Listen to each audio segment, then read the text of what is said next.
मेरी शादी एक नामर्द से हो गई थी।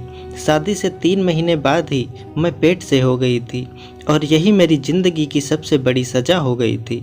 और जब मुझे उस बच्चे के बाप का पता चला तो मेरे पैरों तले ज़मीन खिसक गई। कभी कभी सब कुछ इंसान के सोच से अलग होता है और मेरे साथ भी कुछ ऐसा ही हुआ था। मेरा नाम शोभा है। मेरी उम्र लगभग 30 साल हो गई थी, लेकिन अभी तक मेरी शादी नहीं हुई थी।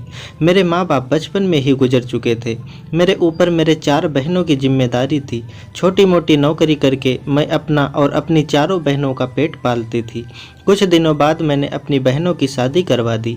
चारों बहनों की शादी के बाद मैं घर में अकेली रह गई थी।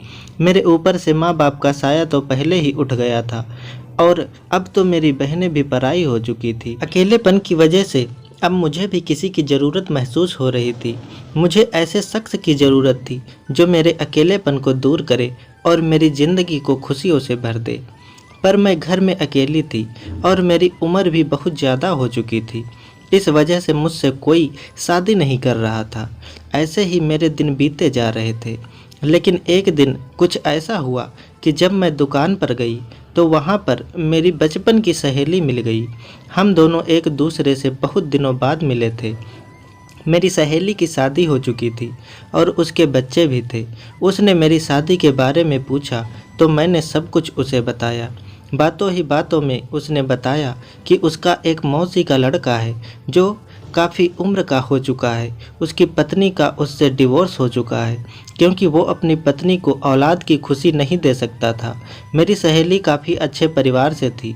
उसके घर में पैसों की कोई कमी नहीं थी। बस एक कमी यह थी कि उसका मौसेरा भाई औलाद पैदा नहीं कर सकता था। वह ये सब मुझे बता रही थी कि तभी मैंने उससे बोल दिया कि अपने भाई की शादी मुझसे करवा दो। मैं तुमसे वादा करती हूँ कि कभी भी उसको छोड़कर नहीं जाऊंगी और ना ही कभी किसी बात के लिए ताना मारूंगी। मेरी बातें सुनकर मेरी सहेली थोड़ा हैरान हो गई थी। उसने कहा, ये सब जानते हुए भी कि मेरा भाई कभी बच्चे नहीं कर सकता, फिर भी तुम उससे शादी करने को तैयार हो। मैंने उससे कहा कि इस तरह अकेले जीने से अच्छा होगा कि मैं तुम्हारे भाई का सहारा बन जाऊं और वह मेरा सहारा बन जाए। आखिर मैं अकेले कब तक रहूंगी? मेरा हाल ऐसा हो गया है कि अगर मैं मर जाऊं तो किसी को भी खबर नहीं होगी। मेरी दोस्त यह सुनकर काफ़ी ज़्यादा खुश हो गई थी क्योंकि उसके घर में किसी औरत की ज़रूरत थी, क्योंकि उसके घर में कोई औरत नहीं थी। उसकी माँ पहले ही गुजर चुकी थी। उसका भाई अपने बाप के साथ अकेले रहता था। उसने कहा कि ठीक है, मैं सबसे बात करके आपको बताऊंगी। वैसे इस शादी को पक्का ही समझो क्योंकि मेरे भाई को भी किसी की बेहद ज़रूरत है।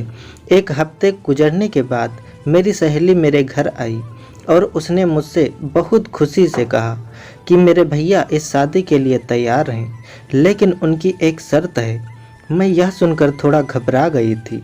उसने कहा कि उसका भाई यह चाहता है कि उसकी नामर्द वाली बात किसी को भी पता ना चले। मैंने कहा, बस इतनी सी बात है, तुम और तुम्हारे भाई इस बात के लिए निश्चिंत रहो। मैं भला क्यों बताऊंगी कि मेरा पति नामर्द है। अगले महीने ही मेरी शादी मेरे पति सुमित के साथ बड़े धूमधाम से हो गई। आसपास के लोग यह देखकर हैरान थे कि कुंवारी लड़की का इतना अच्छा रिश्ता कैसे मिल गया। मैंने यह बात अपनी किसी भी बहन से नहीं बताई थी कि मेरा पति नामर्द है। यह बात सिर्फ मेरे सीने में दफन होकर रह गई थी। दुल्हन बनकर जब मैं सुमित के घर गई तो मैं हैरान रह गई क्योंकि उसका घर तो हवेली जैसा आलीशान था। मैं अपनी शादी से बहुत खुश थी क्योंकि मुझे कभी इतना अच्छा रिश्ता नहीं मिल सकता था। मेरा कमरा बहुत ही अच्छे से सजाया गया था। सुहाग रात की सेज पर मैं बैठकर अपने पति सुमित के बारे में सोच रही थी। जब सुमित अंदर आए तो वो थोड़ा झिझक रहे थे। शायद वह अपने अंदर की कमी से परेशान थे, पर मैं एक समझदार औरत होने के नाते मैंने ही पहल की और उनका हाथ पकड़कर उनको यकीन दिलाया कि यह बात हम दोनों के अलावा किसी को नहीं पता चलेगी और ना ही इस बात को कभी मैं आपके लिए कुछ कहूँगी। मेरे इतना बोलने के बाद सुमित बेहद खुश नज़र आने लगे थे। उन्होंने मेरा हाथ चूमते हुए मेरे हाथों में एक तोहफे के रूप में पायल दिया और कहने लगे कि तुमने मेरी ज़िंदगी में आकर मेरी ज़िंदगी को खुशियों से भर दिया है। मुझे भी कुछ ऐसा ही लग रहा था कि मैं भी अब अपनी ज़िंदगी में खुश हूँ, लेकिन मुझे क्या पता था कि आने वाला कल मेरी ज़िंदगी में तूफ़ान लेकर आएगा। मैं और सुमित अपनी ज़िंदगी में बहुत खुश थे। सुमित ने मुझे इतना प्यार दिया कि मैं उनके साथ बहुत खुश थी। सुमित ने मुझे अपनी पहली पत्नी के बारे में बताया। उन्होंने बताया कि जब काफ़ी दिनों तक उन्हें बच्चा पैदा नहीं हुआ तो डॉक्टर को दिखाया गया। डॉक्टर ने सुमित में बहुत सी कमियां बताई और जब यह बात सुमित की पत्नी को पता चली कि वह कभी मां बनने का सुख नहीं पाएगी तो वह उन्हें छोड़कर चली गई। सुमित ने बताया कि दूसरी शादी के बारे में उन्होंने इसलिए नहीं सोचा कि अगर दूसरी पत्नी भी मुझे छोड़कर चली जाएगी तो मुझसे यह सदमा बर्दाश्त नहीं होगा, लेकिन मैंने सब कुछ जानते हुए भी शादी के लिए इजहार किया था, इसलिए उन्होंने मुझसे शादी की। मेरे दिल में भी बच्चों की तमन्ना थी, पर यह बात मुझे बहुत अच्छे से पता थी कि मेरा पति मुझे औलाद की खुशी नहीं दे सकता, इसलिए मैंने औलाद की चाहत को अंदर ही दफन कर दिया था और सुमित को यकीन दिलाया कि मैं उससे कभी भी बच्चे की उम्मीद नहीं रखूंगी। रोज गुजरते दिनों के साथ मैं सुमित के घर में अपनी जगह बनाती जा रही थी। मैं सुमित और अपने ससुर की खूब सेवा करती। शाम के वक्त हम सब एक साथ बैठकर चाय पीते। सुमित को ऑफिस से आने में काफ़ी लेट हो जाता था, इसीलिए मुझे जब बोरियत महसूस होती तो मैं अपने ससुर से बातें किया करती थी। मेरे ससुर का भी दिल बहल जाता था और मेरा भी वक्त गुजर जाता था। मेरे शादी को 3 महीने गुजर गए थे, पर कुछ दिनों से मुझे ऐसा महसूस हो रहा था कि मेरी तबीयत कुछ ठीक नहीं लग रही थी। एक दिन हम सब चाय पी रहे थे, तभी अचानक मुझे चक्कर आया और मैं गिरते गिरते बची। मेरी हालत देखकर सुमित ने कहा, शोभा, लगता है तुम बहुत कमज़ोर हो गई हो। अपने खाने पीने का ख्याल तो रखती नहीं हो ठीक से। खाना खाने के बाद हम तुम्हें डॉक्टर के पास लेकर जाएंगे ताकि तुम्हें डॉक्टर कुछ दवाइयाँ दे दे और तुम खाना अच्छी तरह से खाने लगो और तुम्हारी कमज़ोरी दूर हो जाए। मैं डॉक्टर के पास नहीं जाना चाहती थी, पर सुमित ने एक ना सुनी। ऑफिस जाने के बजाय मुझे डॉक्टर के पास लेकर गए। डॉक्टर ने मेरा चेकअप किया और चेकअप करने के बाद जो कहा उसे सुनकर तो हम दोनों पति पत्नी सन्न रह गए। डॉक्टर ने बड़ी खुश होकर यह खबर सुनाई, पर यह खबर सुनते ही हम दोनों के चेहरे की हवाइयाँ उड़ गई। मैं और सुमित बहुत ही अजीब नज़रों से एक दूसरे को देखने लगे, क्योंकि मुझे और सुमित को यह बात बहुत अच्छी तरीके से पता थी कि सुमित कभी बाप नहीं बन सकते। तो फिर यह बच्चा किसका है? आखिर मैं प्रेग्नेंट हुई कैसे?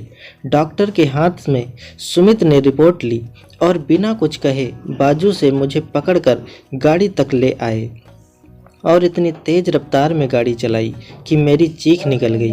मुझे भी कुछ समझ में नहीं आ रहा था कि आखिर हो क्या रहा है। हम दोनों घर पहुंचे तो मेरे ससुर जी हमारे इंतजार में बाहर बैठे हुए थे। हम दोनों को घर आता देख फिक्रमंदी से पूछने लगे, अब बहू की तबीयत कैसी है? डॉक्टर ने क्या कहा है? सुमित के गुस्से का पारा हाई था।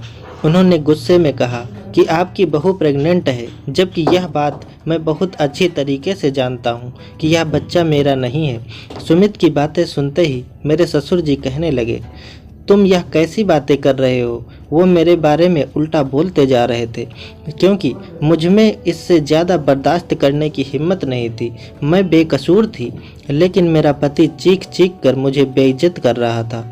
सुमित की बात सुनकर मेरे ससुर जी गुस्से में कहने लगे, थोड़ा सोच समझ कर बात किया करो और इस तरह अपनी पत्नी पर इल्ज़ाम लगाने से पहले कुछ तो शर्म करो।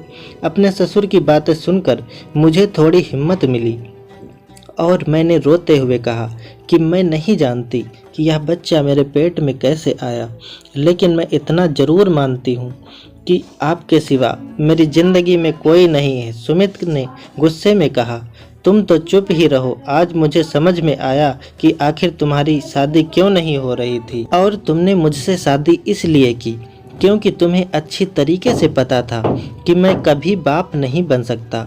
इसीलिए मैं तुम्हारे हर जुर्म को बर्दाश्त कर लूँगा। लेकिन तुम गलत थी, क्योंकि मैं इतना बेवकूफ़ नहीं हूँ कि किसी और के बच्चे को अपना नाम दूं। इसीलिए बेहतर यही होगा कि तुम अभी इसी वक्त अपना सामान उठाओ और यहाँ से चली जाओ। मेरे ससुर जी ने सुमित को बहुत समझाने की कोशिश की, पर सुमित गुस्से में पागल हो चुका था। वह कुछ भी जानना और समझने को तैयार नहीं था। सुमित ने गुस्से में मेरा हाथ पकड़ा और आधी रात को मुझे बाहर निकाल दिया। मैं रोते बिलखते अपने घर वापस आ गई। मेरा और सुमित का रिश्ता जहाँ से शुरू हुआ था शायद वहीं पर ख़त्म होने वाला था। यह सब सोचते सोचते मेरी तबीयत बिगड़ रही थी, पर मुझे अभी भी सुमित की परवाह थी, क्योंकि मैं उससे बहुत प्यार करती थी। मैं सारी रात रोते ही रही और रोते रोते न जाने कब मेरी आंख लग गई, मुझे पता ही नहीं चला। मेरी आंख उस वक्त खुली जब दरवाजे पर दस्तक हुई। मैंने दरवाज़ा खोला तो सामने मेरी ननद खड़ी थी। रोते हुए गले लग गई। रोते रोते मैं उससे कह रही थी कि मैं बेकसूर हूँ और मुझे नहीं पता था कि यह बच्चा मेरे पेट में कैसे आया। मेरी सहेली, जो कि मेरी नंद भी थी, वह मुझे समझाते हुए कहने लगी, तुम चिंता मत करो, सब कुछ ठीक हो जाएगा। मेरी सहेली मुझे समझाकर चली गई। मुझे अपनी सहेली की बात पर बिल्कुल भी यकीन नहीं था। आखिर यह सब वह कैसे ठीक कर सकती थी। बहुत सोचने विचारने के बाद मेरे दिमाग में यह बात आई कि कहीं मेरे ससुर ने तो मेरे साथ कुछ गलत नहीं किया, क्योंकि शादी के बाद मेरी ज़िंदगी में सुमित के अलावा अगर कोई मर्द था तो वह मेरे ससुर जी ही थे। पूरे दिन रात वही मेरे साथ रहते थे। सुमित तो ऑफिस से घर आने में कभी कभी रात के 12 बजा देते थे। रात का खाना खाने के बाद मैं अपने कमरे में जाकर सो जाती थी, तो मेरे ससुर जी कहीं मेरे साथ यह सब सोचते ही मेरे रोंगटे खड़े हो जाते। उनका मेरे ऊपर प्यार जताना और हद से ज़्यादा ख्याल रखना आज मुझे खटक रहा था। इसी सोच विचार के साथ किसी तरह मैंने एक हफ्ता गुजार दिया और हर गुजरते दिन में भगवान से बस यही प्रार्थना करती थी कि भगवान मुझे बेकसूर साबित कर दो और मैं अपने पति के साथ दोबारा अपनी ज़िंदगी शुरू कर सकूं। मेरी दोनों बहनें अपनी ज़िंदगी में ऐसे मगन थी कि उन्हें मेरी जरा भी परवाह नहीं थी, जबकि मैंने उन्हें माँ बाप की तरह पाला था। 2 हफ्ते के बाद जब मेरी नंद मेरे पति सुमित के साथ मुझे लेने के लिए मेरे घर आई, सुमित को दरवाजे पर देखकर मैं हैरान रह गई। मुझे कुछ समझ ही नहीं आ रहा था कि आखिर सुमित मुझे लेने आए कैसे, लेकिन मेरे लिए तो बस इतना ही काफ़ी था कि मुझे दोबारा सुमित की ज़िंदगी में शामिल होने का मौका मिल रहा है। मैं बिना कुछ पूछे उन दोनों के साथ गाड़ी में जाकर बैठ गई, पर घर पहुंची तो मैंने देखा घर को बहुत अच्छी तरीके से सजाया गया था और मेरे ससुर जी ने बहुत खुशी मन से मेरा स्वागत किया। यह सब देखकर मैं हैरान थी कि आखिर यह सब हो क्या रहा है। मेरी सहेली ने बड़े प्यार से मुझे गले लगाया और मुझसे कहने लगी कि तुम्हारा बहुत बहुत शुक्रिया कि तुमने मुझे बुआ बनने का मौका दिया। मैंने हैरत से एक नज़र सुमित पर डाली तो सुमित शर्मिंदा से नज़रें झुकाए खड़े थे। मेरी सहेली यानी कि मेरी नंद सारा सच मुझे बताने लगी। उसने बताया कि पापा को तुम्हारे ऊपर विश्वास था कि तुम एक अच्छी लड़की हो, तुम कभी भी कोई गलत काम नहीं कर सकती। यह सब जानने समझने के बाद भैया फिर दोबारा उसी लेडी डॉक्टर के पास गए जिसने पहले कभी उन्हें बताया था कि वे कभी बाप नहीं बन सकते। उस डॉक्टर ने भैया को देखते ही पहचान लिया, पर जब भैया ने उन्हें बताया कि मेरी दूसरी पत्नी प्रेग्नेंट है, तो लेडी डॉक्टर ने भाई को ऐसा सच बताया जिसे सुनकर उनके सर पर आसमान टूट पड़ा। उसने बताया कि भाई के अंदर कोई कमी नहीं थी।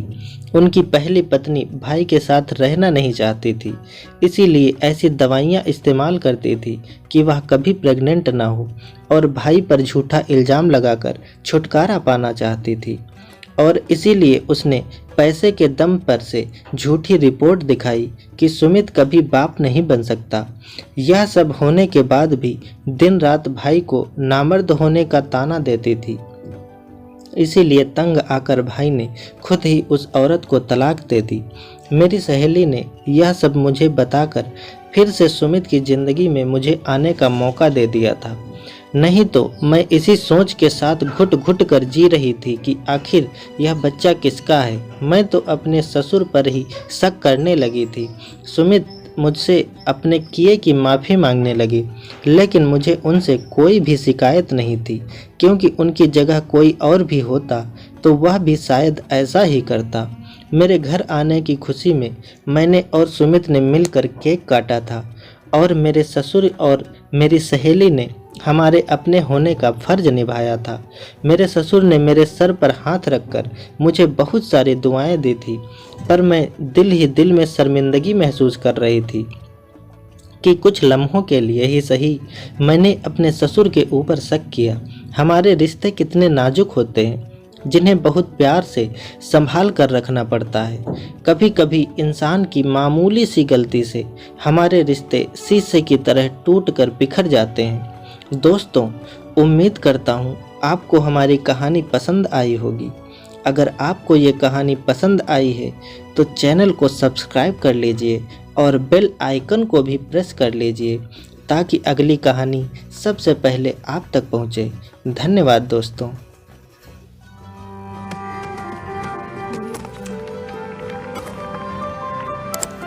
Subscribe now and press the bell icon.